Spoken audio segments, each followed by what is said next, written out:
ചന്ദ്രനും സൂര്യനും നക്ഷത്രങ്ങളുമെല്ലാം പുണ്യ റസൂലിനെ നോക്കി നിന്നു സല്ലല്ലാഹു അലൈഹി വസല്ലം. ഇതൊക്കെ വെറും കവി അലങ്കരിച്ച് എഴുതിയതെന്നായിട്ട് ആർക്കെങ്കിലും തോന്നുന്നുണ്ടോ? വെറും ഭാവനയെന്ന്? അല്ലല്ലല്ല, മെഹറാജിന്റെ രാത്രി സംഭവിച്ചതാണ്.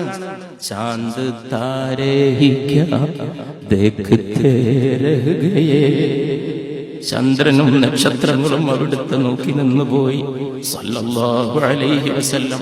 നമ്മളെ സദസ്സിലിരിക്കുമ്പോൾ റസൂലുള്ളാഹിനെ പകല് കാണും, ഉറങ്ങിയിട്ടാണ് എല്ലാവരും കിനാവ് കാണുക. അതിന് വലിയ മഹാത്മാക്കൾ. കൽബുള്ളവന് കണ്ണുകൊണ്ട് അവിടെ ഇരുന്ന് കാണും, കണ്ടിരിക്കും.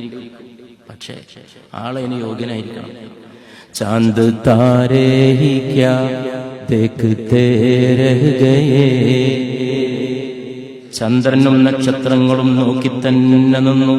ഉൻകോ അർസോ സമാ ദേഖ്തേ രഹ് ഗയേ, ഭൂമിയും ആകാശവും അവിടുത്തെ നോക്കി നിന്നു.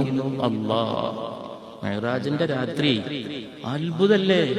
ഭൂമുഖത്തുനിന്ന് മനുഷ്യരുടെ ഒരു നേതാവ് ശൂന്യാകാശത്തേക്ക് വരികയാണ്. ഒരാൾക്കും അങ്ങോട്ട് കയറാൻ പറ്റൂല, ആരും കയറിയിട്ടില്ല.